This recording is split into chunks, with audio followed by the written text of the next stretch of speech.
Your consistency is allowing you to experience.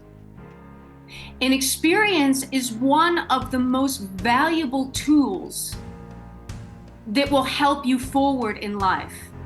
Our ever-changing world calls upon the most courageous, resilient, and relentless of us to face its most extraordinary challenges. To help you embark on this journey, we present the Impactful Coaching Podcast, your oasis for inspiration and a beacon to spark the fires of greatness within you. I'm Joseph. I will be your ally in this journey to empower your potential. Join us each week as we dive deep into the heart of ambition, drive, and success to unravel compelling stories of daring leaders who dreamed, struggled, and achieved victory. Our journey begins now. That's what I get for taking luck as a gift. I was just going to say there's no such thing as luck. Yeah. Well, I've seen some very recent evidence to support that. Okay. How is everybody doing? This is the Impactful Coaching Podcast.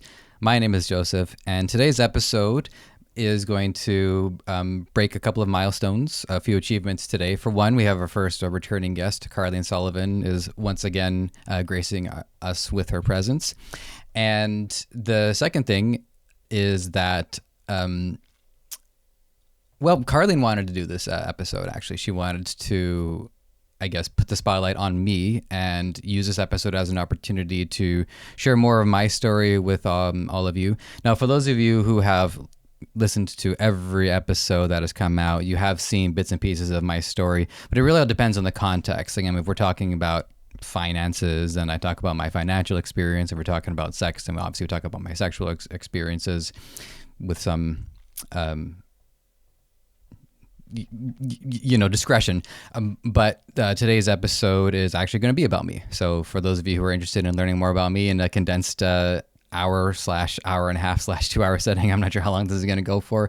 Today is that day. So Carlene, I formally give the controls over to you. You may do as you please. Perfect. Well, thank you for having me again. And I'm once again delighted that you accepted the invitation. And there was a meaning behind it. And, after the interview we had of the biology and evolution of intuition, I reflected upon it.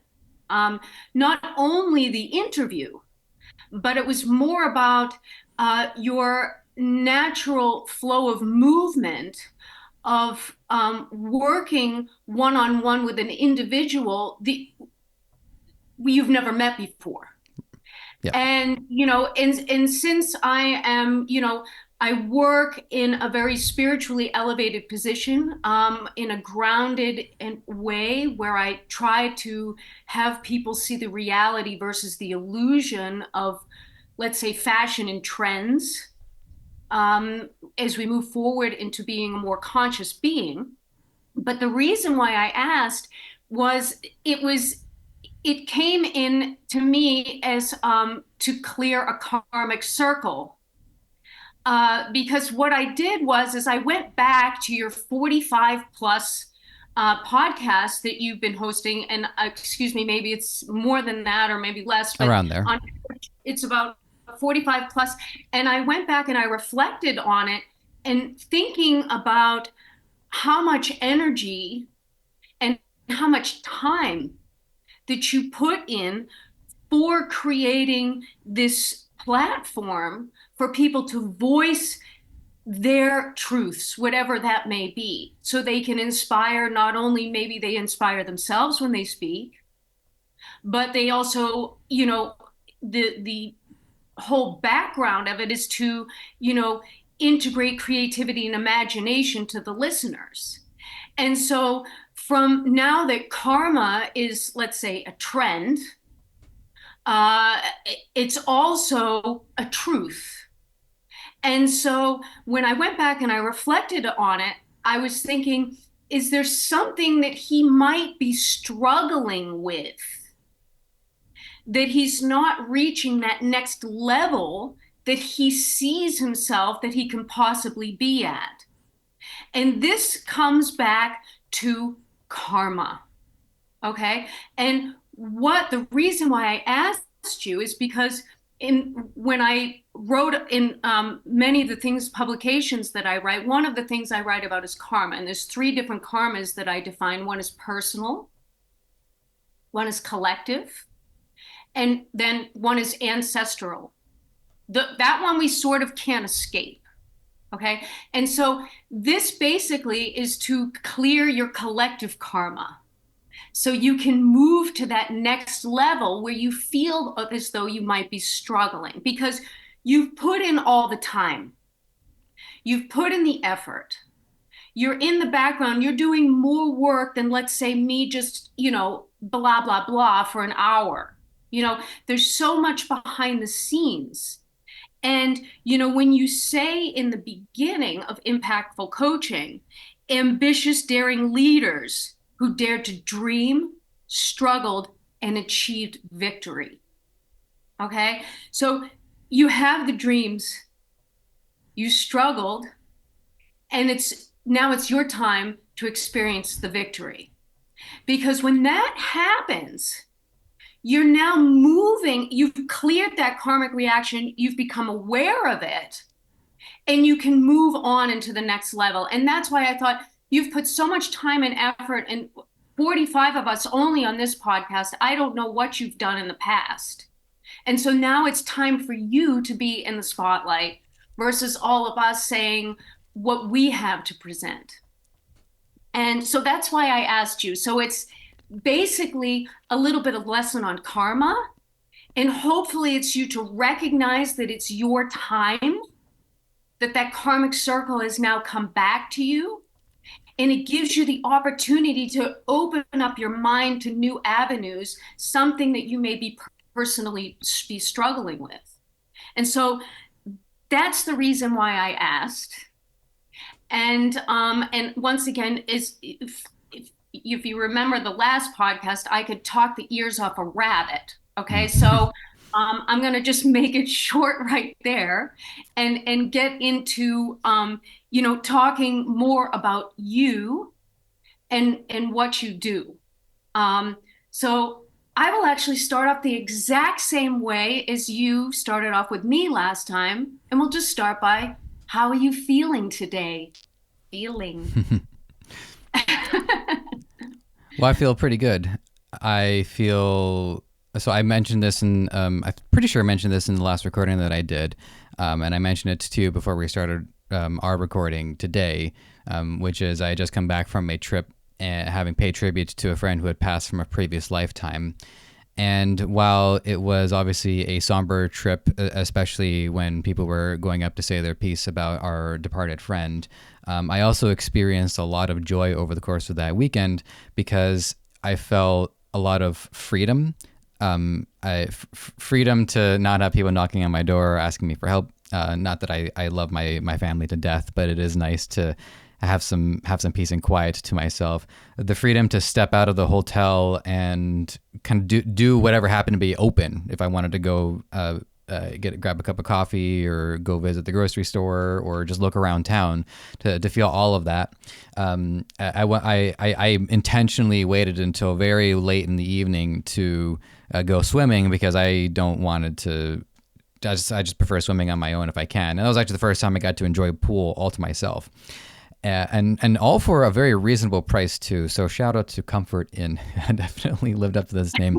And it's on the heels of a fight that I've been in with my computer manufacturer by the name of Asus, who for a very long time have been great manufacturers. But the computer that I'm on right now actually frightens me to use because it seems to habitually shut down when I ask it to do a little bit more than what the average person asks it to do. And it's way past the point of a return or refund. And so I let out a lot of my frustration because yes, I'm a consumer, but I also connect with the people, connect with the creative process. So to be able to actually, like, as a customer, as a guest in the hotel, say, you guys did fantastic. And I felt so happy. And the happier I felt, the more I wanted to help others. Likewise, the more unhappy I felt, the more I felt it was imperative for me to fill my own cup. And one other thing that I noticed about that weekend, and then just about wandering around a hotel, is really the spiritual significance of being in a place like that. Because I used to do lucid dreaming, and I got quite good at it. And then eventually I decided to stop because I was worried that it might lead to some psychological issues. So I have a very hands-off approach now to lucid dreaming. But what I notice is that the sense of lucidity that I experienced in those dreams was not that far off from that same sense that I felt just kind of wandering around the hallways of the hotel, minding my own business and enjoying that pure freedom and that pure bliss of just being able to restore my own energy. So that good feeling that I acquired over the weekend has persisted at least for up until today, and it continues to persist. So that's how I'm feeling. Pretty good, and there's actually lots of other things that I definitely want to start unraveling. I feel like the next thing that I really wanted to start unraveling is my struggles, because you've mentioned that I have those, and that struggles are key to victory. So that's kind of the thing that I'm ready to talk about. But did you feel like you needed to ask something or inquire about something? No, not at all, actually. It was something when you sent me your background story. Okay, so what I do is when I work with people, once again intuitively, normally there are words that jump out on out of the page, and the word struggle, and I'm happy that you brought it up because it was something that I was reluctant to openly reveal, um, because this is your personal podcast. This is about you, and it's important for you to speak about what you're comfortable about. But the first words that popped out of the page were struggle, and that is why I integrated your introduction in the beginning, because all the daring leaders, which you are, because you essentially are the leader of the podcast. We are just the speakers or the guests. And so when you mention the ambitious, daring leaders who dreamed and struggled, okay, that was also something that correlated. I was kind of like, oh, he writes this in his background for me to read. It's also in his introduction of what he speaks about in his impactful coaching podcast. Is he now I'm taking this to another level, but is he not only are we clearing a karmic circle, so now you get the center stage so you can move to that next level, especially it's not a coincidence that you have a sense of freedom now that you didn't feel before the weekend. I mean, we could have picked any day to do this. Right.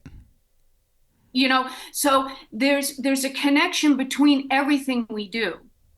And so when we talk about manifestation, okay, this is another topic that's more and more people are doing their best to manifest a future that they desire, but they're not essentially tuned in to what they're manifesting. So when I see your background, I see struggles, and then I see what you say, daring leaders. You're speaking about essentially yourself. Okay, this is just so now that you've brought up the struggle, it's a way for you to be more associated with, maybe this is a small key that opens up a big door. Because one thing that I have been pondering over for the last few weeks was actually changing the intro. Having gone through so many episodes, I've sort of taken that opening speech in the intro music for granted. Just because it's there week after week, and so I don't really think about it. Whereas because it was fresh to your perspective, and you drew us an association with it that hadn't occurred to me. And the intro that I was thinking about changing it to was to just um, reinforce the theme of human innovation that had become such an important task for me to work on and speak to coaches about on the program. So I still think it is due for a refresh down the line, but I'm appreciating that my procrastination on it has actually served this particular instance where we can now draw a connection to me with struggle and with victory. Yeah, and it's I mean it's I didn't it wasn't my intention to get you to alter the introduction. I really liked it. But it's my position of what I do. It's almost like I'm a detective. Yeah.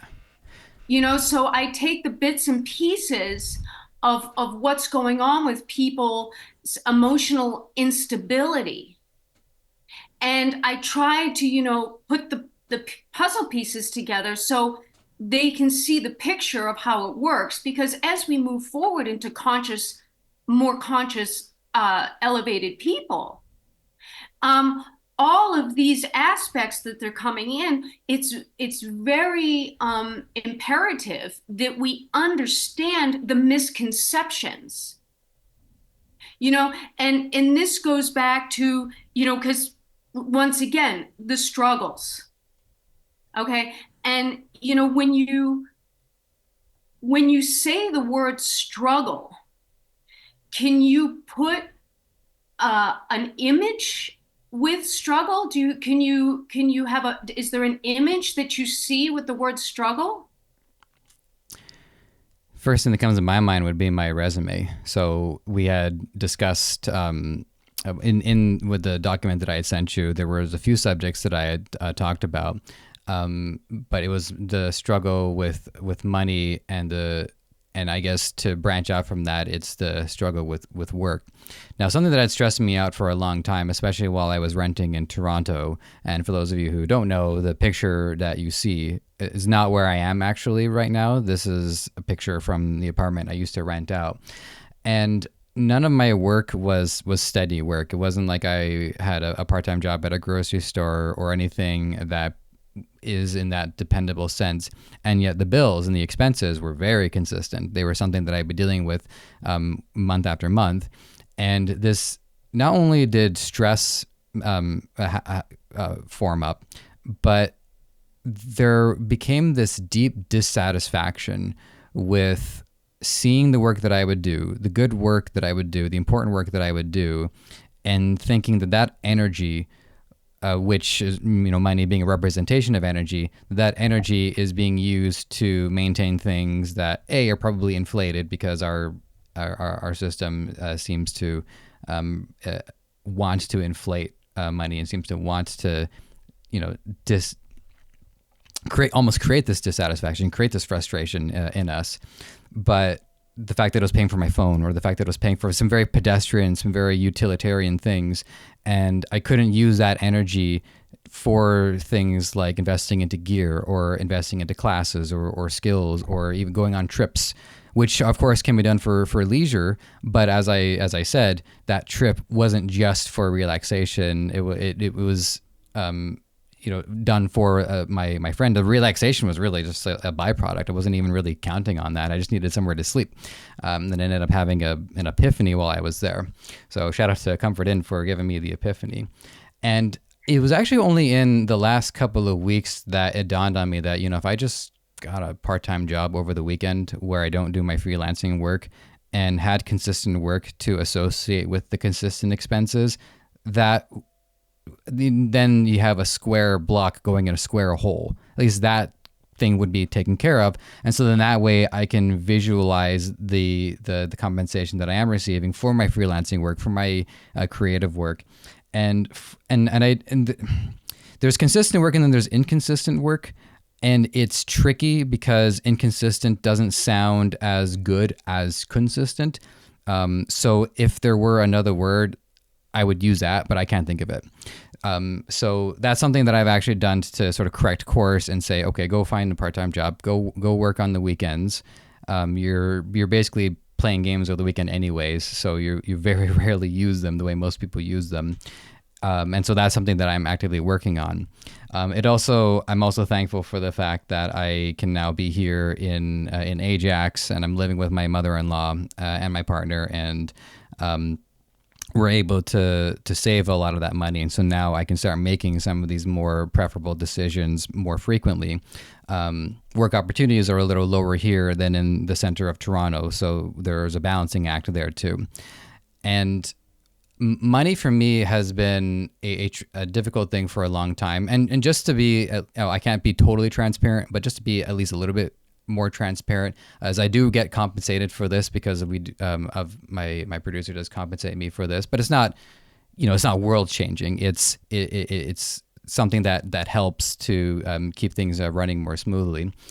But really the true compensation in doing this kind of work is meeting you. It's meeting all of these wonderful people who are doing wonderful work, and knowing that the work that is being done here by guests is meaningful and is impactful, and that I don't feel like I need to become one of the coaches in order to feel any kind of like acceptance or any kind of a validation.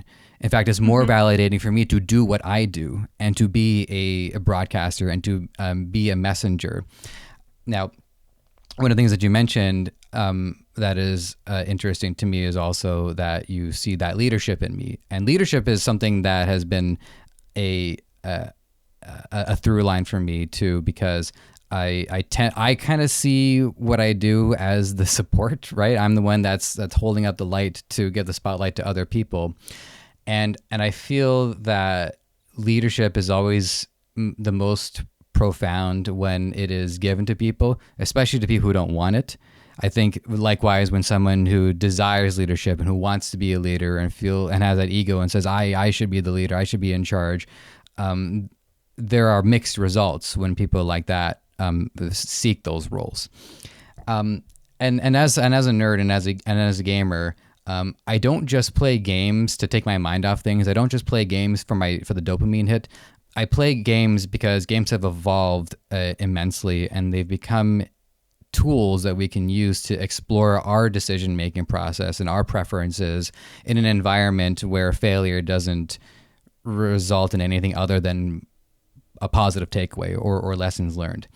And in one of the games that I play, just a simple game that I play on my phone, somebody had left our group and said, we need a leader and you're the most experienced. So I said, well, all right, I guess I'll just hold this position until somebody else wants it. And that was 8 months ago. And now I just became the leader of the group. And it was exactly my philosophy, which is I didn't want it, but it's been thrust onto me. And so I'm going to grow into that role. And so for that reason, as on principle, I'm not going to chase leadership. I'm going to actually do my best to run from it. That way I know when I'm in the leadership position, it's deserving, and it's a signal that a higher calling has asked me to take that role rather than me seeking it out. And then the last thing that I want to say about money and work, and then I'll give the floor back to you, is that I always associated my sense of competency in the world with being able to work a job. And the reason why you said if I had to visualize a struggle, I would send my resume, well, it's because I've never held a consistent position in my life. I worked as a grocery boy for like a year and a half, and then there were conflicts, and so I left. Some jobs were temporary. Some jobs let me go because they couldn't afford me. One place like just went out of business, and that was right before COVID.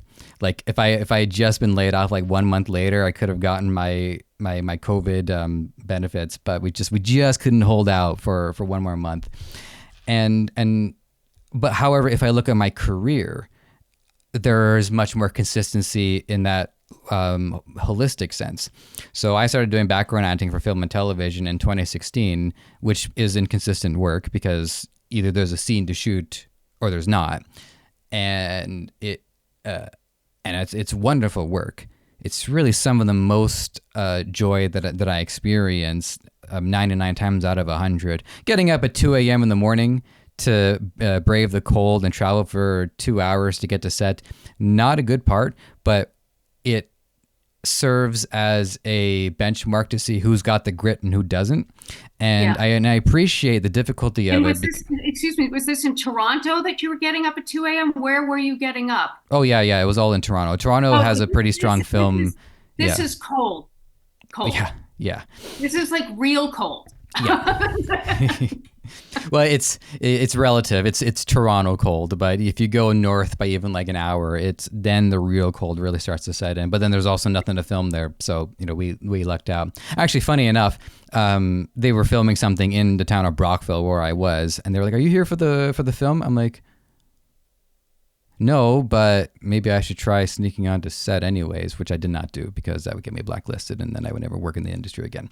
But the point being is, it was funny to see my people there, and I had no intention of seeing my people there anyways. So that is a consistent thing, and I love doing that. And there, between COVID and the recent writer's strike, and the onset of AI, which a lot of these big production companies want to utilize to save money, it has become a very difficult industry to sustain in. So as of 2024, I've only been on set once, and it was honestly one of the most enjoyable days of the year thus far. I almost felt like I was experiencing a TV show or a drama of some sort. Not one where there's necessarily a plot or a story arc, but to just observe all of the unique things that are going to happen that day that'll never happen again, that couldn't happen in a routine environment like an office. I've made up quite a few friends over the course of my 8 years on and off in background acting. And so over the course of the day, I must have had 30 different conversations with 30 different people, most of whom, by the way, are people who just come to me, right? They'll hear me having a conversation with somebody else and then want to ask me questions. And likewise, there were a few people that I also wanted to ask questions of myself too. And then, like, every time we would be let off set to go wait in the holding area, and I would see people that I only saw there, and it just, people started to feel like characters. It just started to feel that magic of film and that magic of storytelling was in its own way presented to me. And so, I'll get home after a day like that and just feel so much a joy for the fact that day never happened before and it'll never happen again. But all the memories are stored in the back of my mind, and to make a living doing that too is pretty dope. So I really hope that the film industry, pardon the expression, but gets its acts together and can start picking up production again. And then the other consistent thing is that while I was interested in podcasting 10 years ago, and then I started doing B2B content hosting 3 years ago, the consistent part is that my work in media has been there for all those 10 years. And so clients come and go, projects come and go. I've had some long-term clients, but for the most part, on average, my relationship with clients usually lasts about 1.5 to 2 years. And so very, very few exceptions go longer than that. At least that's been consistent. And I hate to say this because it's hard not to sound like I'm soliciting in some way, but if anybody wants to find me on LinkedIn, it's Joseph Ianni, Joseph space Ianni. But the reality is I just don't make that much money. I don't need that much money. I need to make some money to pay for my phone and my internet and my World of Warcraft subscription. But other than that, as of September, when I moved into this place, I've just been mostly focusing on writing my book. Now that has been the most consistent thing throughout my whole life. But I also haven't earned a penny from any of my writing, which is weird because I'm really good at it. But I've just been able to sit for the last 2 years and just pour my heart into my novel. And obviously, I'd love for commercial success to be in the cards. No one should expect that. It would be a very arrogant thing to expect that, especially for a first-time release. But I asked myself, let's say first of all, let's say there was no money, or let's say that I'm not going to make any money out of it. Would I still do it, and why? Yes, and here's why. I was inspired by a TV show that came out very recently. It's still, they're working on season 4, presumably. It's called The Orville, and it's by the same guy who made Family Guy. And initially, in order for him to get the show off the ground, He had to make it very funny because that's what people expect of the creator of Family Guy. And it is funny. I enjoy it. But what made it so important, and it, especially profound for a lot of fans of Star Trek, is that it had that optimism that a lot of Star Trek fans felt was missing from the more recent creations in the last 10 years. But what inspired me was actually a very quick clip from a panel I think they did at Comic-Con or one of the cons, where the creator said, McFarlane said, that the true purpose of sci-fi is to not only entertain, but to lay out a blueprint for humanity going forward into the future, because we want to, we want to be in a better place. We want to synthesize matter. We want people to work for the prestige and for the reputation, and not to earn enough resources to deserve to live and eat and breathe for another day, and to to move towards a more utopistic society. And I don't know that fantasy really does that. I think fantasy does one of two things. It either takes your mind completely off of it, or it shows a fantasy version of how brutal reality is. I'm thinking of Game of Thrones for that particular one. But fantasy, to my knowledge, and I really hope people contact me and let me know if they have examples. I really want to be wrong about this, but fantasy doesn't seem to really want to lay out a blueprint for how we can move humanity forward. And so for that reason, I chose to write a fantasy that was more grounded, something that I think blue-collar workers would appreciate more, because I really feel like the blue-collar members of society are not respected in literature. It's assumed that they don't want to read, or that they can't read, or that they've only read Harry Potter and that's it. And what's funny is that in my Warcraft guild, one of the guys who's very talkative said that he is a construction worker, and I said, "Oh man, I'd love to ask you what kind of books you read, but I'm afraid it's patronizing to ask that, because it's like, hey, do you read, construction worker?" And the truth is, he said, well, no, not really, because after a long day of making some difficult decisions on my job, which are very mathematical in nature, I don't really feel like reading a book when I get home. I want to switch my brain off and watch TV. And so ultimately, I think in order to really service those people, it's going to have to end up being a TV show. So my first hurdle is winning the literature arena, and proving that I want to serve those people and be a book for the people. So I have the time, I have the means, I have the motivation to produce this work, and it definitely feels like the most important objective for me to complete. And I never want to like stop doing this, right? This is all really useful to me because I can transmute this into my literature career, and I can see me doing this for the long term, anyways. Even if I never needed to earn another cent, I would still do it. So a lot of the struggle right now is a little bit more in the luxury arena rather than it being in the necessity arena like it was for me just a few years ago. Now the struggle is more just to prevent things from getting worse in the future. The house hasn't paid off yet, so I want to earn so that I can help pay off the house. We would want to own our own property in Toronto, which is a lofty ambition for sure, but I feel like you accomplish more trying to get to the top of Mount Everest than you do trying to get to the top of a hill. Because even if you fail to reach the top of Mount Everest, the gift shop is still pretty nice. Whereas if your goal is to only get on the top of a mound of dirt, what are you going to get out of it? Not much. Yeah. So that's my salvo for you. I'm going to see where you take this.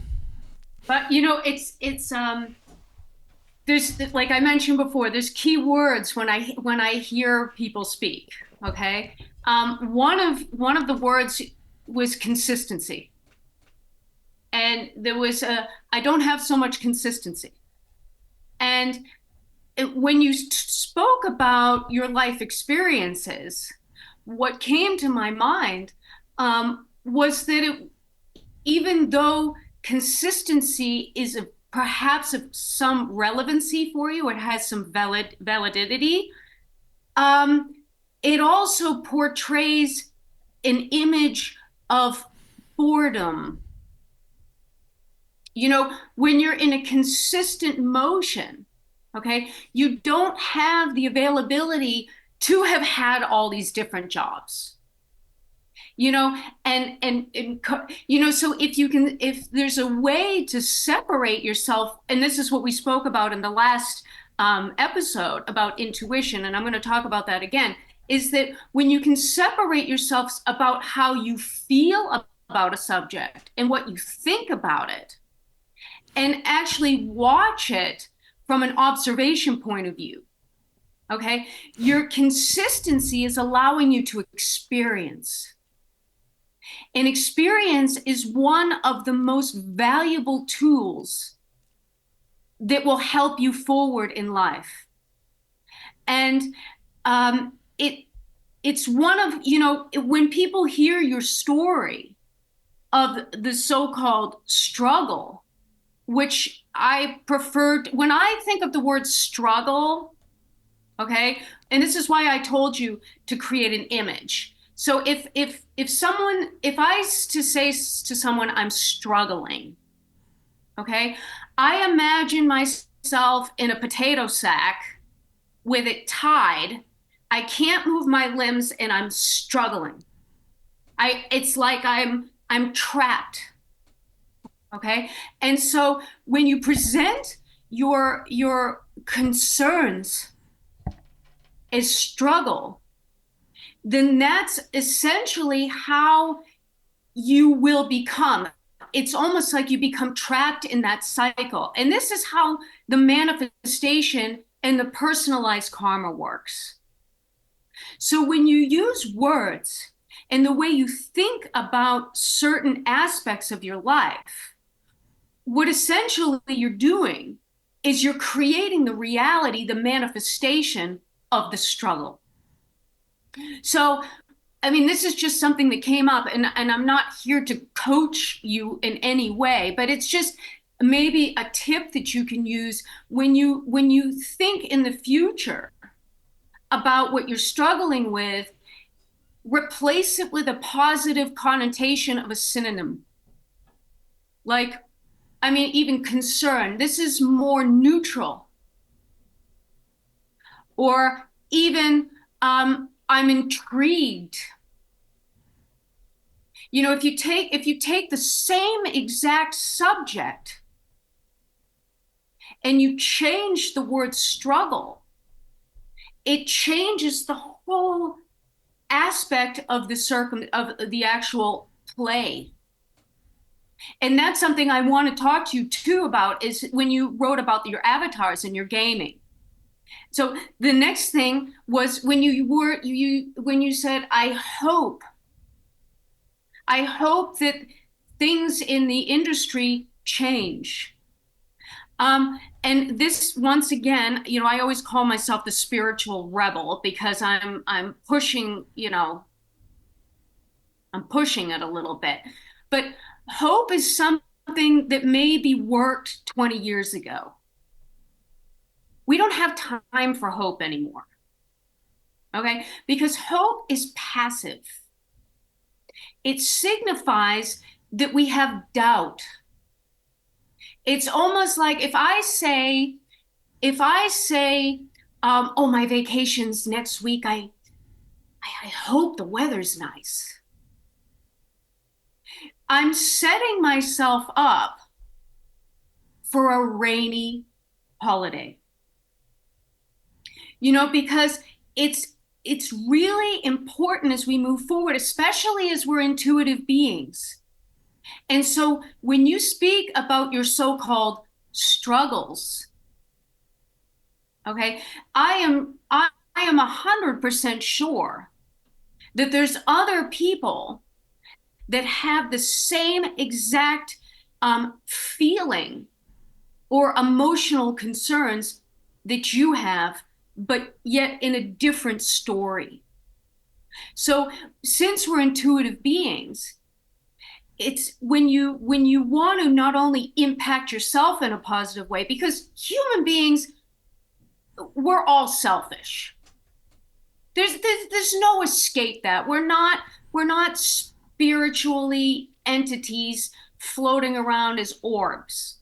I You agree. know, we have, even when I work when I work with people, there's a gain that I receive back. I would not do it otherwise if there was not a reward for what I do. So when I see success in a client, that is success for me. So it's this, how do we basically, what is success? Success to us is money. That's how the general population basically has as their label to success. It's about how much money they make. But what if money didn't really, it does exist, but what if that wasn't our main focus? So when you say you hope the industry changes so they can see your value or your worth or what you have to offer, what you're doing at this point is you're negotiating your self-worth. And self-worth is non-negotiable. So, and this is just something to think about. So when you're willing to stop negotiating your self-worth, you then don't need these individuals or hope that they see something, because you know exactly where you want to go and how you'll get there. So and this is normal. We all go through this. I'm not any different than the rest of the people. It's just that I'm aware of how intuitively connected we are. So if we all have in our minds we're struggling, we live in a society where we all feel like we're in a potato sack and we can't move.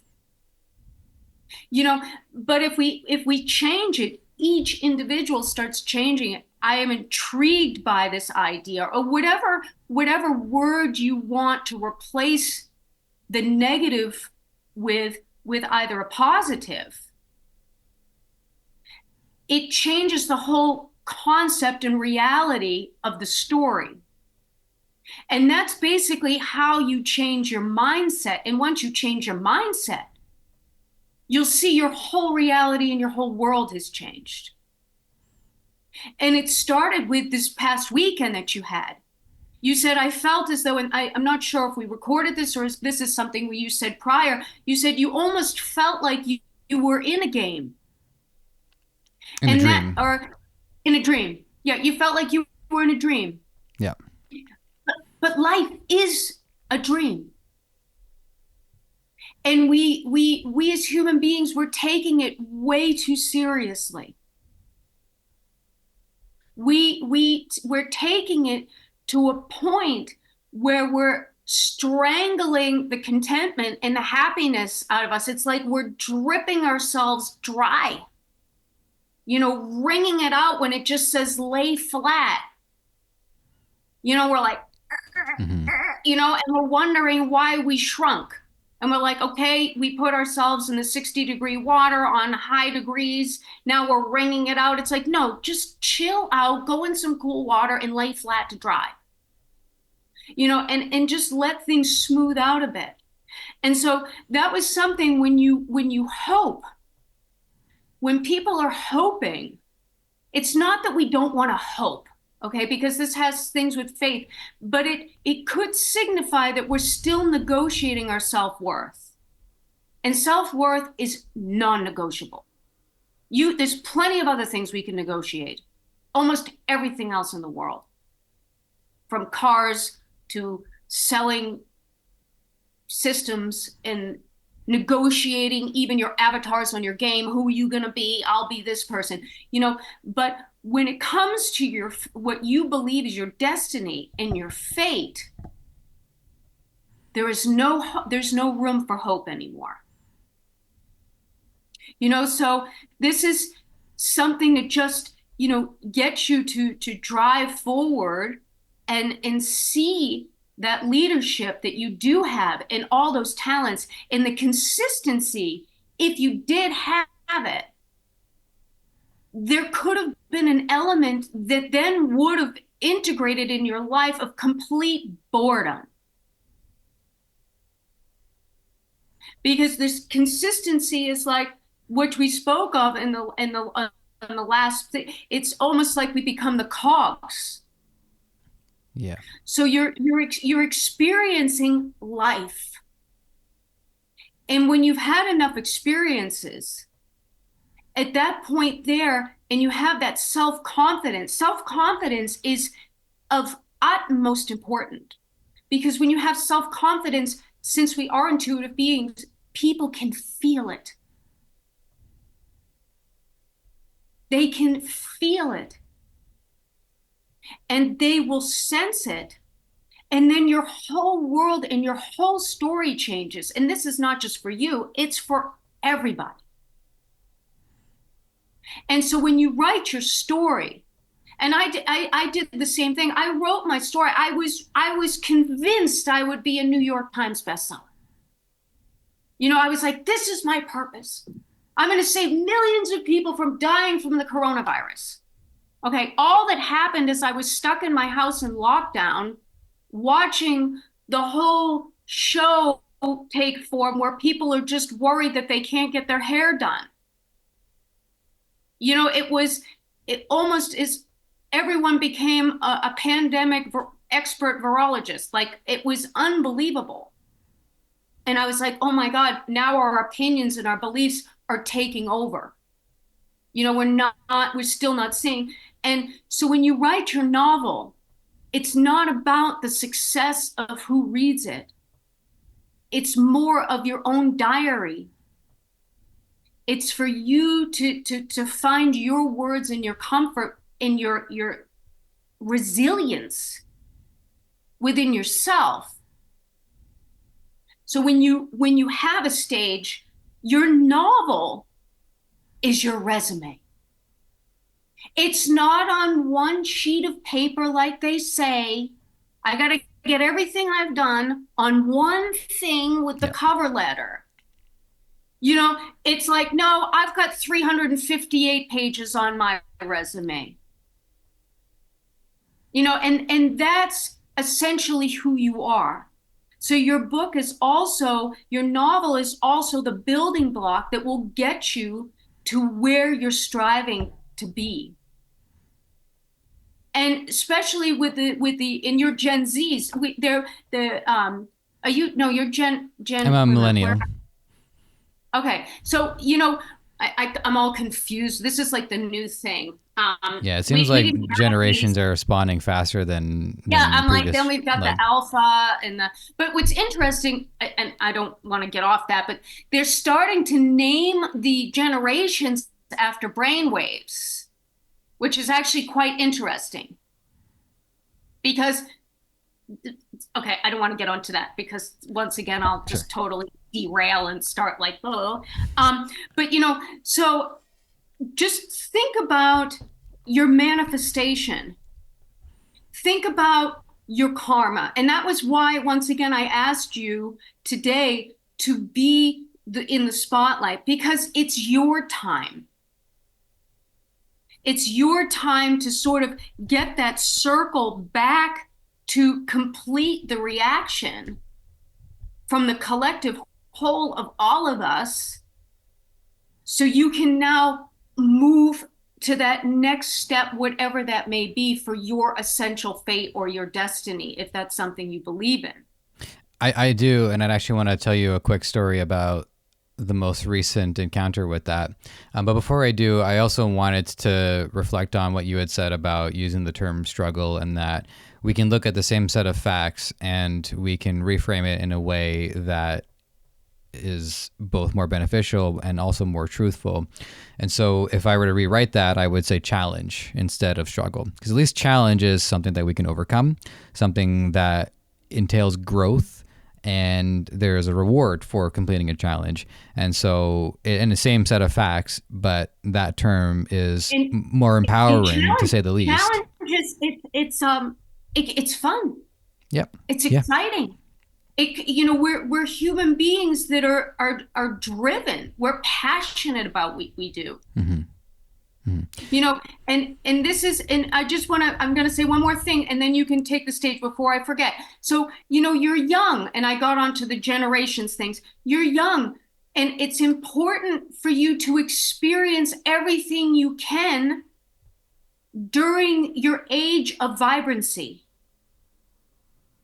You know, when you do reach that level of income that you're striving for, whatever that may be, it does come with a whole set of more responsibilities and obligations that you do not have at this time.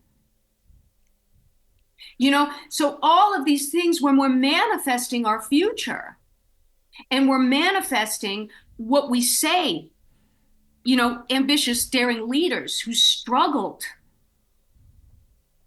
you know, so it's very true, but think about how you're manifesting your reality through your words and your thoughts. And it's, to me, this is the most empowering knowledge a human being can have, is to really understand how truly powerful we are as individuals.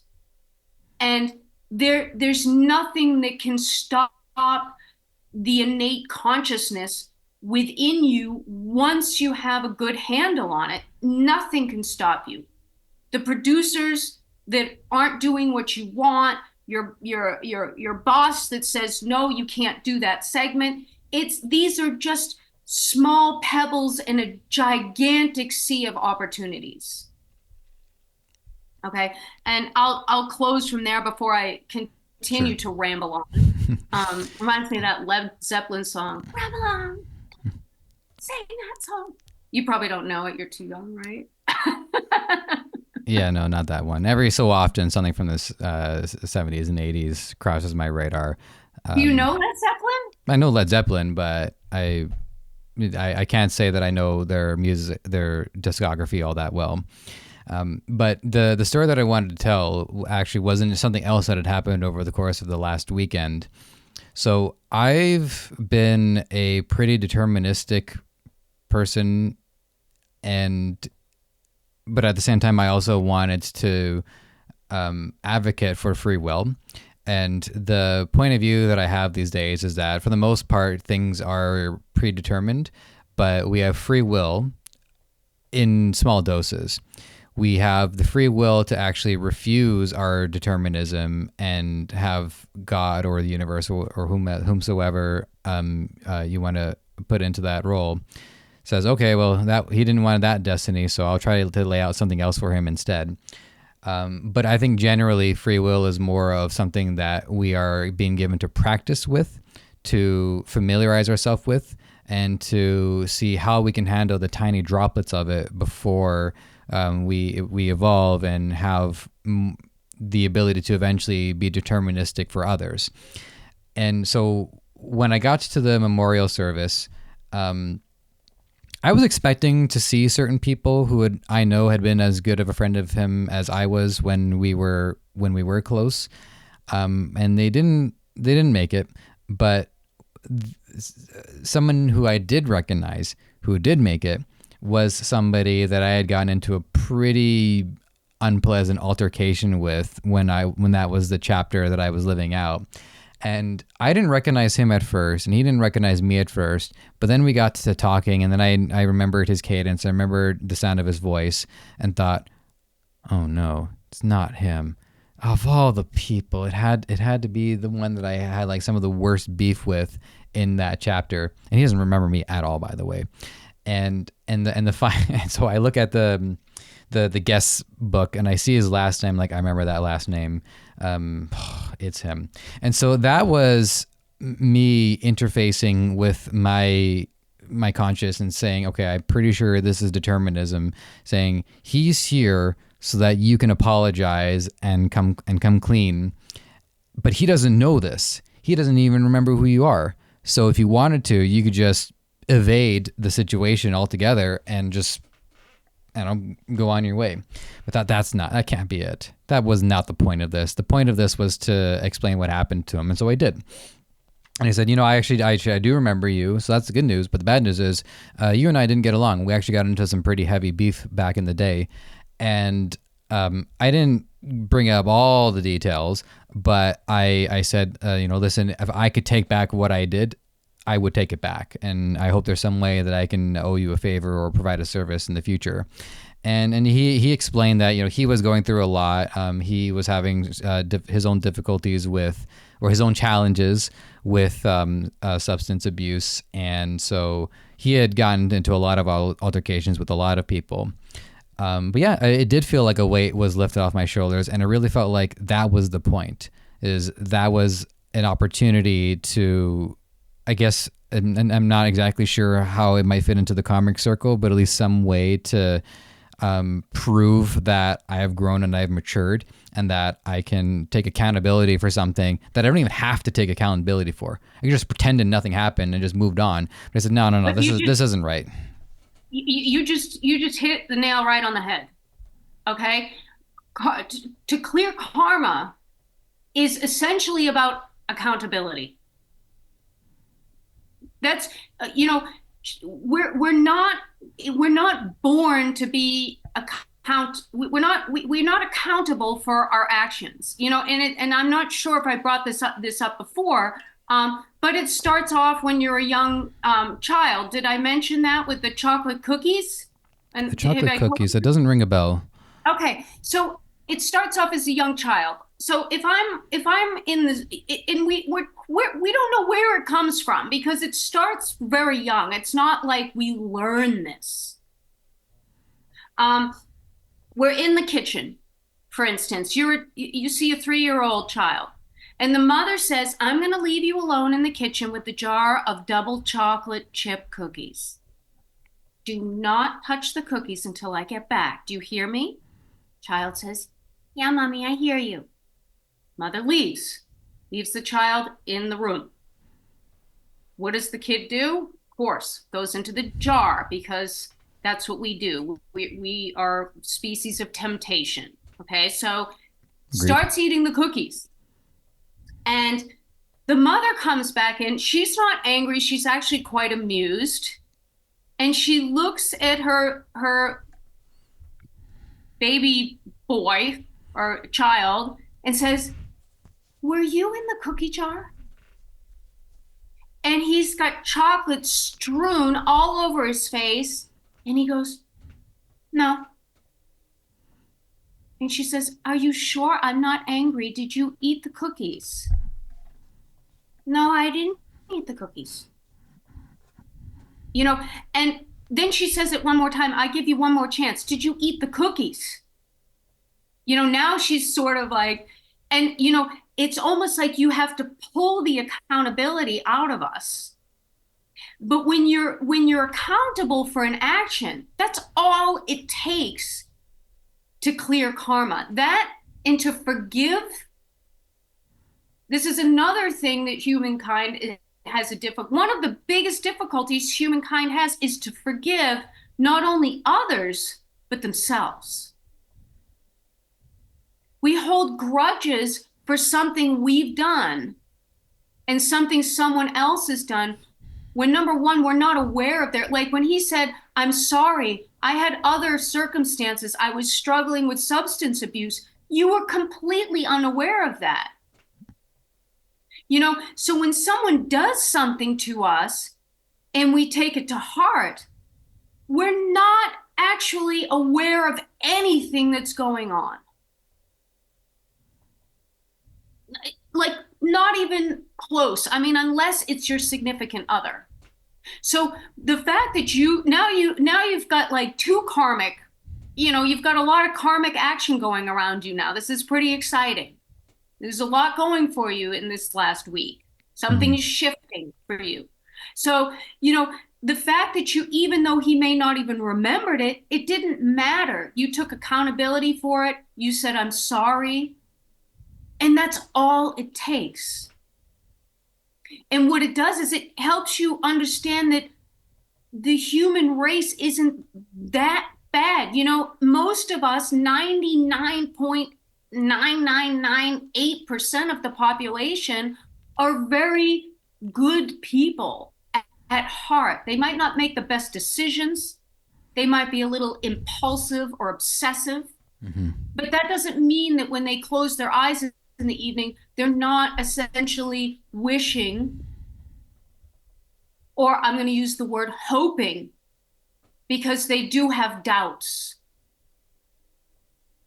that they're not hoping for the best.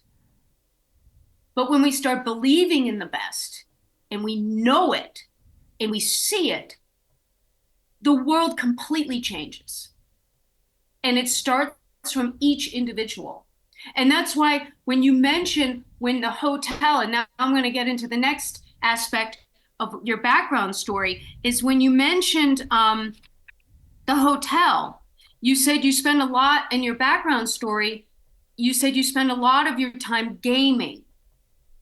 And this is like I'm not familiar with gaming, but I have a sense that it's about a virtual reality. It's basically putting yourself in, let's say, a superhero, an avatar setting. So you create a different character of yourself. Yes, and that now it depends on the kind of game. Some games are much more of like a curated experience where you're really just interacting with the plot of a film, and it very much keeps you on a particular track, and you don't really have much agency in how things change. But then there are other, and especially more recently, there are a lot of games that are very much like a virtual reality, where you don't even necessarily need to win. You just need to exist and can interact with other people. And that's what I'm playing currently. And so what strikes me as interesting when you mentioned the hotel before, and it was like you were in a dream. What resonated with me is that this could be essentially a same sensation you have when you're gaming. It's like you're in a different reality. So there's almost like a split. You know the outside exists, but yet you're in a different world. And and this what was interesting to me was that it sparks your imagination. And when you have this avatar, or how it's defined in the gaming world, do you take on a character that you're striving to become Um, in that situation, or is it something that you um, it's are you a superhero of sorts, or like what is well, the one that I your play is a fantasy setting, and yeah, you could argue that there's a superhuman quality to it because these are characters that are either extraordinary proficient in weapons combat, or they can cast magic spells, or they can summon other creatures to do their bidding. So there are different power fantasies depending.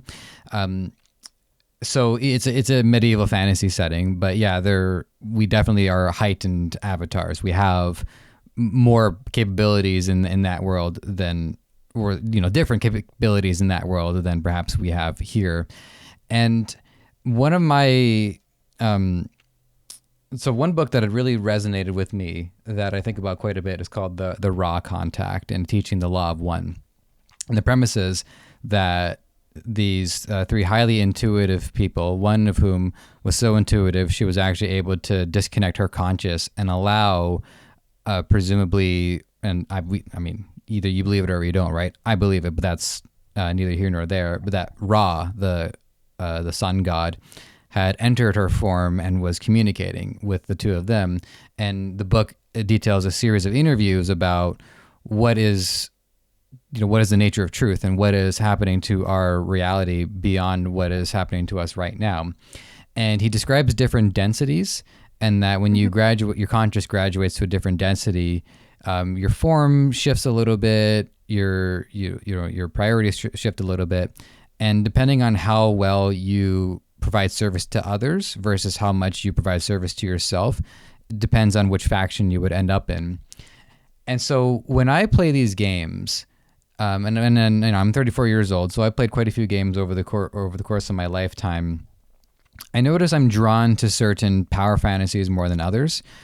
For instance, if I had to choose between casting fire or casting lightning, I love lightning. And and every so often, while I do lucid dreaming, like, like once in a blue moon, it happens once a year. I'm not trying, it just happens. And I says, well, I guess I'll start practicing my echo bolt, and I start actually like casting lightning spells. So I see virtual reality and I see games as somewhat of a form of practice in the event that if we do graduate into these higher densities, we are going to take on heightened responsibilities. And some of those responsibilities involve combat. Some of them also involve creation and our ability to connect with others at this higher level. So yeah, there's a mix. I feel that I've learned a lot about myself, learned about my preferences, learned about a lot of my stylistic choices. But then at the same time, it sometimes if it comes across as a window into what a future life could resemble. I don't think anybody's nailed it one for one, but the idea is that depending on which density you graduate into and how much service you provide, one might be so totally dogmatic and is 100% service oriented and actually is pure selfless. And you might reconnect with the creator right after this because there's nothing left for you to explore. There was no curiosity. There were no questions. There were no flaws.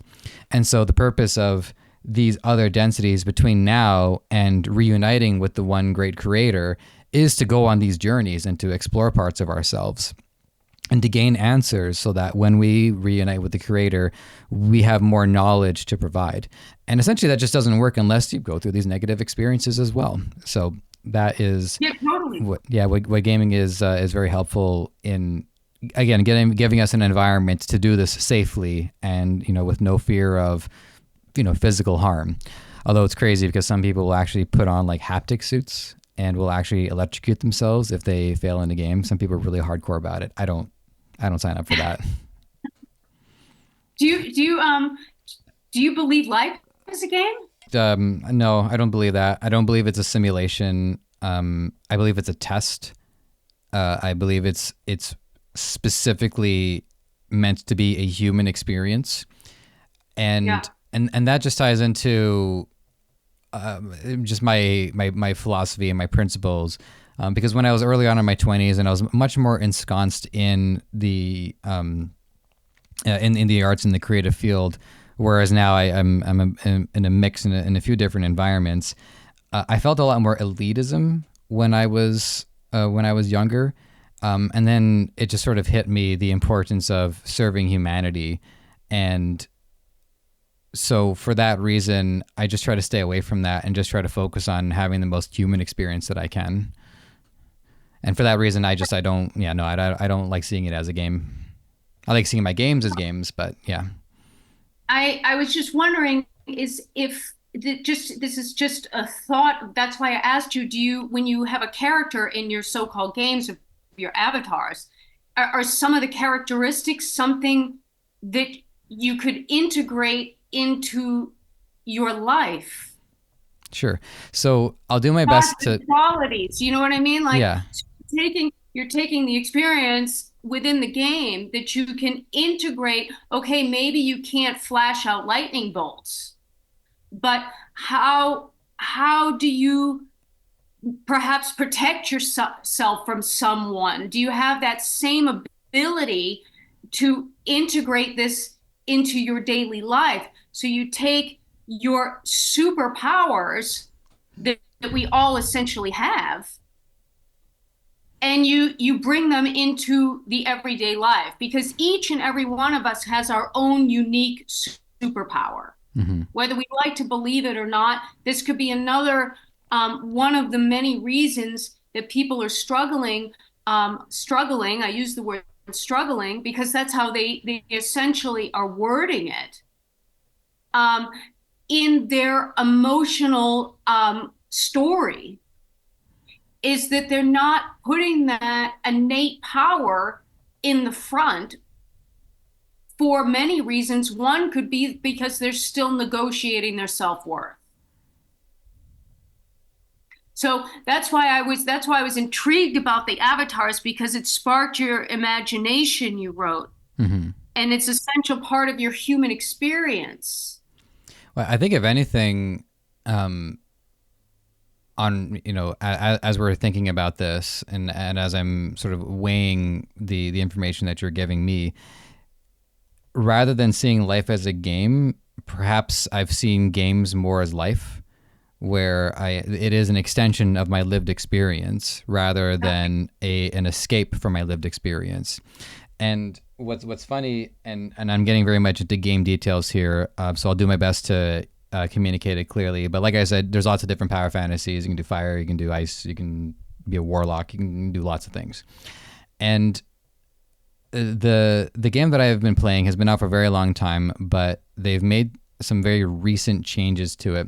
One of those changes that I adopted is a character who can do two things. One, can cast healing spells on other people to protect them and keep them alive. But in order to extend my ability, I also have to cast harmful spells on the enemies who are trying to kill us all. And what happens is when I use this arcane magic on the enemies, it actually heals my allies. And so it's this hybrid approach to combat where I am serving both as an attacker and as a protector.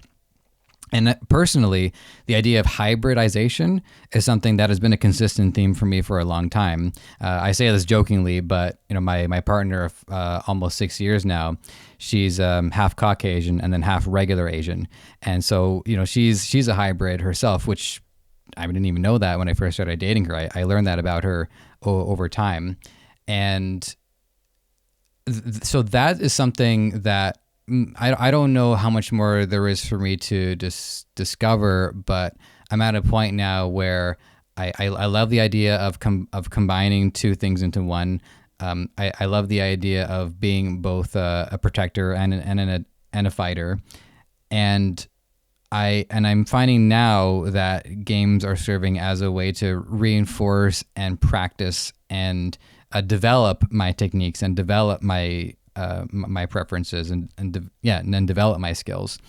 And we never know, right? There could always be more things for me to discover as I enter into new chapters. There's still a long way to go for all of us, but for the time being, it's just very unusual, but also very telling that the particular gameplay experience that I'm having now probably more closely aligns with how I see the world and how I want to interact with it more than I've had in the past. Yeah, and that's exactly why I brought it up, because when I that was one of the other things that came out of the page. I was like, is there's some relevance for the way he sees the world and the way he's going into the imagination of the gaming, and being, we all do have powers to heal one another. This is not, I mean, this has been centuries old, hundreds of thousands of years people have been doing this. Um, and in history goes, we either burn them to the stake, crucified them on a cross, whenever it was, when people exuberated a higher level of awareness or healing or uniting, we saw them, and I use the word we because this is about accountability. We need to understand that we are all a part of the whole karmic reaction that's basically boomeranged back into our universe now. So we were all a part of this, and we can try to stop the evolution process, but like I mentioned before in the last, you cannot plant an acorn in the ground and then expect it to, evolve into a zebra. It's going to grow into the oak tree. And it's the same thing with evolution. We will slip through the cracks. More and more of us will exuberate these healing powers, and it'll be natural for us. We will become, or we are already intuitive beings. I mean, telepathy is a whole nother subject I could get into, but we don't want to, roll the tape until, who knows when. But These are just things, and this is the main reason why I asked you to be on, to be in the spotlight today, was because I truly had an intuitive sense that it was your time to, complete your karmic circle so you can move out of that struggle and create the challenges moving forward so you can achieve that victory that you see. And then to embrace that moment, those moments of having the time, because I can reassure you that when you manifest a picture, and this goes out for everyone that's listening, you got to have the palette of all the paints in your hand, and it's important to have the brush and mix the colors to exactly how you want the picture to be hung as your reality. Because when we miss little aspects when it comes to manifestation, we create the reality that we're like, oh, that's not really what I wanted, but it's really what you presented. So you did a lot of karmic work from this ceremony to living in a dream, and it's quite fascinating that you brought up lucid dreaming, because I had the most awesome dream last night. And it was, I swear, I must, it was probably like what you see when you're in gaming, except for it was my lucid dream that I just woke up and thought that was awesome. You know, and so yeah, I mean, the main theme of this was for you to just perhaps alter your perspective, or try to change or shift your perception of the current circumstances so you can move forward. And mainly, once again, um, was to understand how you're manifesting your reality. And now that you've cleared the karma, new things are bound to come. I'm sure of it. I have one other question, and so I'll just be direct about it because I don't want to get into like the overthinking of it. But what would be signs that I'm moving in the wrong direction, if there is one, or if going forward, what could I do just to continue respecting the karma and just making sure that I don't. Yeah, I don't know. I'm not sure how to ask it, because for me, karma is kind of a delicate subject. But let me just tell you a story real quick about it. This is, again, something that happened in the gaming space. So this was a few years ago. We're playing a different game, although a lot in common. Again, a fantasy power fantasy setting. And some people, the way they would play that game is that they would avoid to stop and smell the roses and would just focus on hitting the objectives. And I never wanted to play like that. I just you can open up treasure chests to see if there's anything inside. You can kick open rocks to see if someone hit something underneath it. You can fight monsters and they might drop loot. And a lot of players just tend to avoid all of that. And I just felt that the honorable thing to do to play the game is to play the game. Play the game as intended. Don't just spend your whole life rushing through things so that you can go do something else afterwards. People rush through games so fast, and then This is what I was trying to, this was the yeah, relationship that I was trying to say about life. yeah, Are we not kicking the rock to see what's underneath the rock? Are we moving so fast towards the objective of our mission? Are we missing the actual, looking underneath the leaf? What is there? What is the mystery behind life? exactly. And so what I wanted to get at with it is that one item that is of significance to basically any player, regardless of the class or regardless of your profession, dropped, and I was the one to pick it up. And everybody else was like, "We got to figure out your system of karma, so that we can get you, we can get these." And I actually didn't say it. I should have said it. But it's like, no, it's you just play the game. Fight the monsters, kick open the chest, break the pots, open the doors, jump through the windows. Like, actually play the game. You increase That's your chances of similar to reward. life. That's Yeah, similar to life. exactly. You Just live the just, life. What else can you just do? Just live live it. it. Just live it. That's all the higher divinity or the creation. I mean, all the stability in the world, the chaos that we see around the world, it's simply a reflection of our chaotic minds.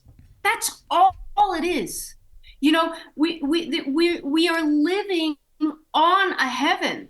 If you take a moment, if you're stuck in a whatever emotional instability, whether it's depression or anxiety, if you can just stop for 1 second, even if it's a split second, and take one breath of air in and ask yourself, is there anything essentially wrong at this moment? No. Not at least if you're listening to this podcast. Because you are in a setting of safety, you're in warmth, you have a roof over your head, you have all the essentials that you need to just live the life. And that's why I meant, do you find similarities into gaming with life itself? Because that's all life. I'm not saying it's a game, but we need to kick underneath and look underneath the stones. That's curiosity. That's imagination. It sparks creativity and it makes us individuals. And so we're always racing to get to the leprechaun underneath the rainbow with the dollar sign on the little golden sack. You miss, the flying unicorns and the everything else on the way by. So it's really, we're at a pivotal point of truth. And I mentioned this before, we might be sort of spontaneously evolving quicker than we have the ability to, and that's where the instability comes from. And so when you move forward in the karmic reaction now, this is the collective karmic reaction that we're seeing globally. And when they say, I hope, I'm using the word hope again, but I'm doing that. There's a meaning behind it. When people say, I hope for a better future, it means that they're prepared, or they're doubtful that one will come. Mm-hmm. And it's when you start to have accountability of your own actions and to understand that to point fingers at other people and say it's because of them, the reason why, even let's use inflation, okay? We can say it's a political, it is. But what if we all had superpowers? What if we understood the power of our thoughts and how our doubt actually influences the inflation? What if we went into the supermarket and we're like, today there's going to be a sale on the bread. Mm-hmm.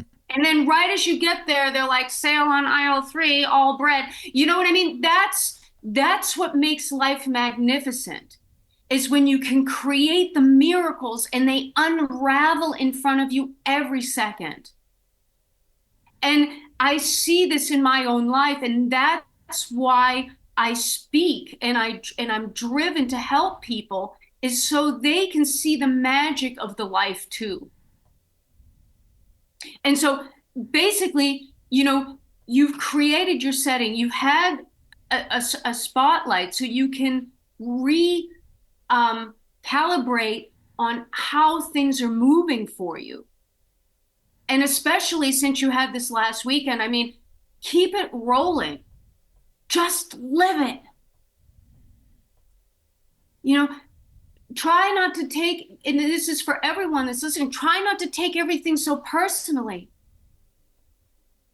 If you have a sense that you're so-called struggling with something, you better believe someone in the apartment next door is feeling that same way. So if you can't step out of it for yourself, try to understand that we're intuitive beings and say, no, I'm challenged. And maybe, just maybe, even though you don't see it, the person comes out of their apartment and all of a sudden that goes through their mind too. And it creates a whole different environment that actually goes viral. It's something that's worth going viral for once. Mm-hmm. Let's create a contagion that's worth having. And that really was the reason, because I was like, look at all these people he's interviewing. It has to come now. It's your time. Just like it is everyone's. It's time now. It's like ding, ding, ding, ding, ding, ding. And I'm not sure if as I mentioned before, as you could see, I could just talk and talk and talk and talk. But I have a lot of information that is not essentially coming from Carlene. It's being fed through me. It's my task. It's my job. Mm-hmm. It's my job here. I've been, assigned this position, and it's what I do, and I strive to do my best at it with or without a paycheck. And there's a lot of things that I do, more things I do volunteer. It's just starting to come around for me, and I'm almost double your age. So Mm-hmm.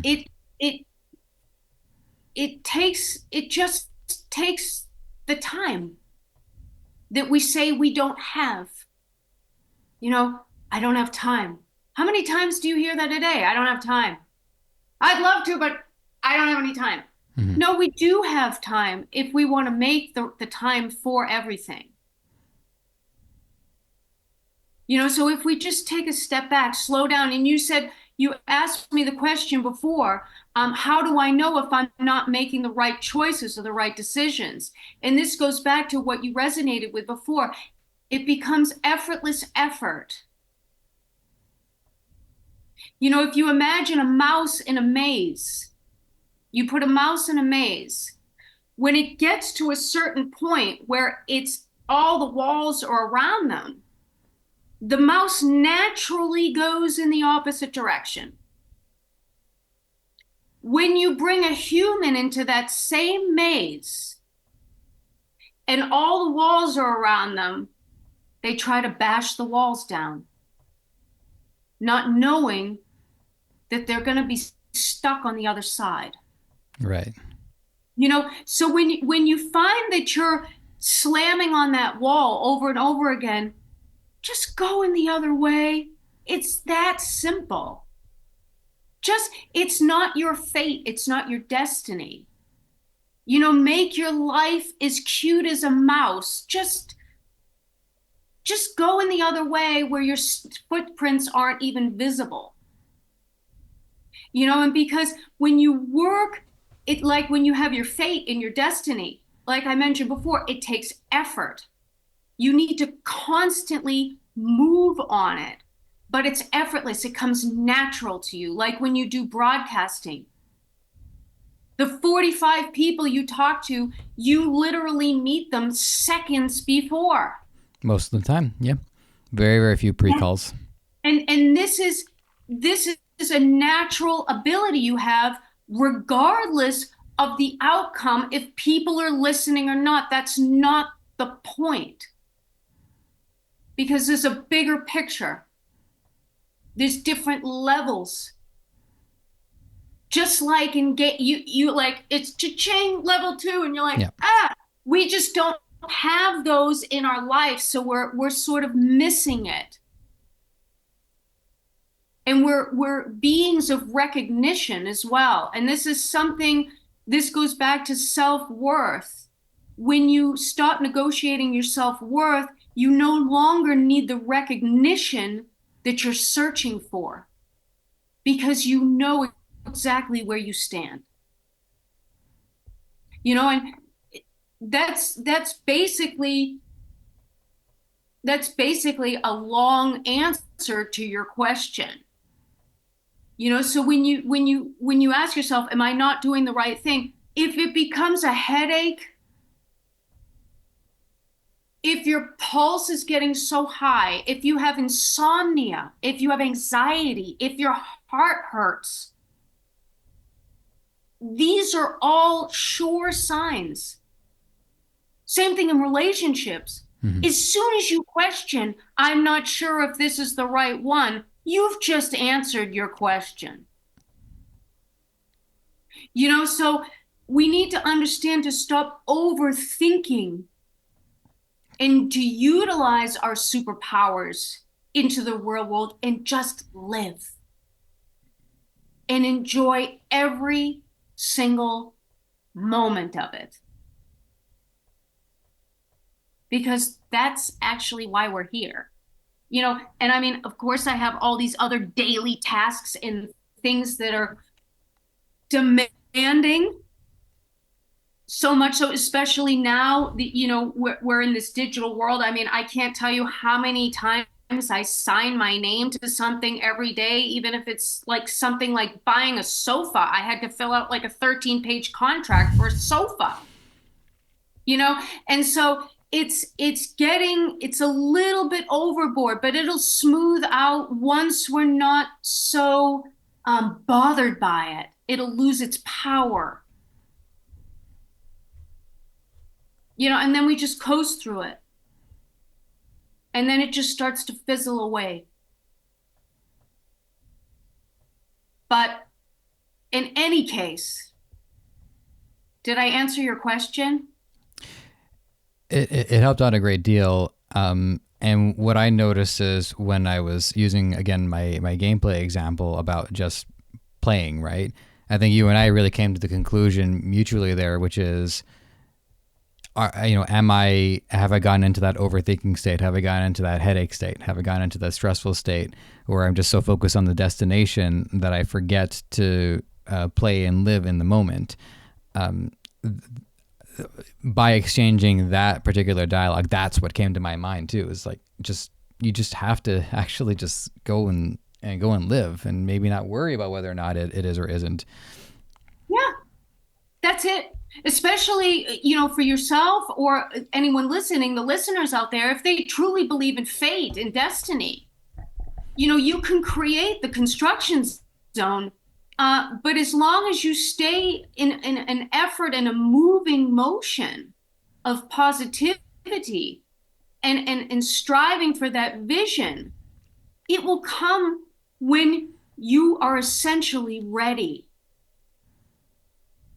And I use the word you very lightly because I'm using you as all of us, not you specifically. But it'll come when the time is right, and in between, enjoy it. Go surfing, go fishing, write a novel, climb a mountain. You know, I mean, we live on basically like it's like an adult version of an amusement park. We have the ability to do anything, anything. You can go into like even a hurricane simulated capsule if you want to experience a hurricane. I mean, it's crazy what we have the opportunity to do, and we need to ask ourselves what is essentially keeping you from experiencing those experiences.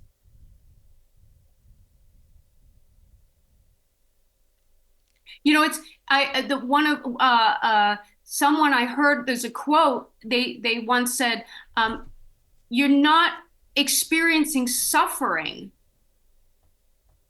you're suffering your experiences. So take it from a different angle. So when you feel like you're experiencing, I'm suffering, no, essentially what you're doing is you're suffering your experiences. So taking it to a different way of thinking about a subject and seeing the reality as for those people that are also believers of a higher creation or divinity or a Hmm. cosmic divine, what essentially is that space made up of? And I won't give you the answer, but what is it? And what is the meaning behind that creation or the cosmic force or the divine or however consciousness or whatever wording you want to put into it?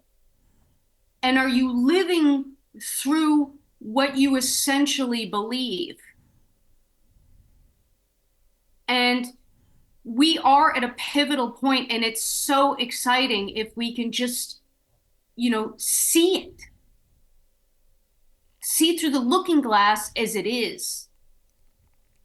Do not allow the illusion. Our minds are the mastery at trickery. Hmm. They're the greatest magicians in the world. Our minds can create a reality that doesn't exist. I I wanted to. This might be the last thing that I want to say, just because we do have to start working towards our wrap up.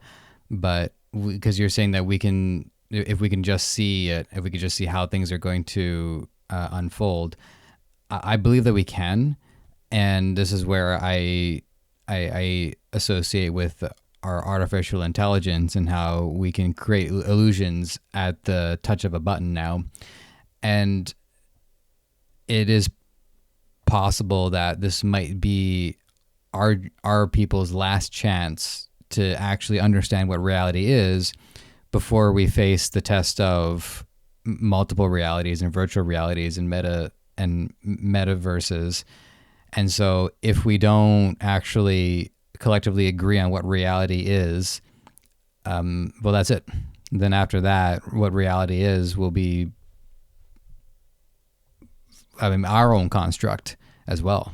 We'll just be making our own reality at this point. This is why, I understand why people believe that we live in a simulation, because our tech is getting so good that maybe we've created a simulation for ourselves. But again, it just doesn't align with my spiritual beliefs and my belief that, the point of this was to be human and to have the most human experience that we can. Yeah. Yeah, and that's why I bring up the spontaneous evolution. Because we are at a point where we're evolving so quickly from an AI and a technology level that we may not be ready according to an organic point of view. But the more and more we speak about these subjects, that's all it takes to spark the imagination. And when you spark the imagination or you spark the belief of an individual, one of the most powerful things in the world is not a tangible materialistic aspect. It's an idea. An idea is the most powerful thing in the entire world. And so if you can create ideas that are prosperous and viable within the human mind on mass majorities, you can actually see the reality as it is that positive force of beauty, where there is life in everything that you see, including this pen. Like there's it's amazing.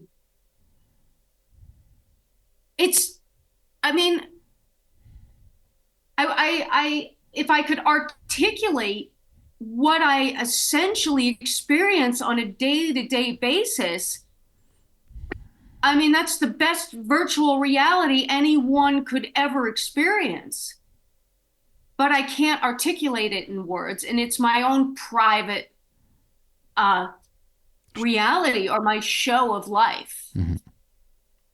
Um, but in any case, it was once again a pleasure to see you. Same here. And yeah, and the same thing with the last recording. We managed to fly by the time constraints of the podcast. Well, But this episode was certainly an episode worthy of making an exception for. yeah, totally. totally, and I I'm pretty, I trust that things are going to shift for you in a positive way. Well, I've always enjoyed the idea of receiving signs and receiving messages and communications from divinity, like with meeting with that person that I previously had an altercation with. And I remember one time very early on when I was when I first started dating my girlfriend, and how initially I had mixed feelings about it. I wasn't sure because I hadn't had I only had one relationship up to that point, and that relationship lasted 3 months, and so it was all very new, and it was a changing thing for me. And I just kept thinking, if I could just have some kind of sign that this is the relationship for me. And then the both of us are asked to be in the background for a wedding scene. And so the two of us are dressed up nice, sitting side by side with a wedding being filmed. And I think if I could just have some kind of clue, some kind of indicator, some kind of message, that would be great. So, God can only make things so obvious before I realize what's going on. And I love that joke. I'm sure most of us have heard it, where the man is standing on top of a roof being like, "Oh, don't worry, God will save me." And then a person comes by in a boat and says, "Get on the boat." The man says, "Oh, don't worry, God will save me." And then he dies. He gets to heaven. He goes, "God, what did happen? You were supposed to send help. You were supposed to help." "Yeah, I did. I sent the guy in the boat." So for you to Yes, be here, 3 times. yeah, for you to be here and with and say clearly, this is it. This is now that time. I mean, how there's no doubt. There's no doubt. How could there be? So I thank you for the role that you've played in my lived experience, and it is an honor for the role that I have played so far in your lived experience, and I am confident that those roles will continue into the future. But other than that, I don't know. I'm just processing, just kind of taking in everything that we've talked about so far. So I don't have like an eloquent out for this. I just wanted to say thank you as well for taking the time to do this and to make a real difference in not only in my day, but in my future. Perfect. And thank you as well. It's the feelings are mutual for sure, and that's why I had a sense that it's time now. You've dedicated so much of your time and effort into having people express their leadership roles and how they want to make positive changes. And this is an essential part for individuals to see that you are in that leadership role as well. And I'm happy that you accepted the invitation. It Of was a course. shot in the dark. I wasn't really sure what would happen. I don't know whether, because you never know when people read emails, are they going to be like, what, is she crazy? But Well, I mean, I, with me, I would read an email and go, "God, I hope she's crazy. I don't want to talk to normal people." of course I'm crazy. Yeah. But I'm a good crazy, Yeah, and, exactly. and that's okay, and I have a extremely a lot of energy, in a world of an energy crisis where fatigue is a major theme, and burnout. It's something that I, exuberate, and I bring outwards because it's possible to be energetic. Once you're living whatever it is that is whether it's putting frosting on cakes or whatever it may be, or being a bus driver or whatever it is, Hmm. whatever it happens to be, when you're living within your innate being and your natural flow, you become energized again. And so uh, in retrospect, you're welcome, and thank you as well. And yeah, get ready. I'll do my best at least. That's good. And Yeah. and just live life. Just live it. Yeah. All right, everybody. Well, the time has come to wrap up this episode, and I am all articulated out for the day. So I'm going to take this time now to reflect on this discussion and reflect on where things are going to go from here. Carlene, the last time that we talked, one of the major takeaways that I got from that episode was to say I think less and say I know more, more often. And I catch myself doing it, and I notice that I have gradually, been saying I think more sparingly. When I go back and review this episode, we'll see how I did. But likewise, today's takeaway in that same vein is the difference between saying something as a struggle that versus saying something as a challenge. One instills confidence and the other doesn't. So that is my final word on the subject. And to everybody, thank you for your participation. Thank you for being a great audience, and thank you for making all of this possible. So it is our endeavor to ensure in whatever way you or me are helping others, we all want to be impactful while we're at it. Carlene, did you any final words, since you were essentially the host of the episode? I'll give you a chance to. Perfect. That was a perfect closure. I'm content. Me too. All right. Good luck, everybody. We'll see you soon. Take care.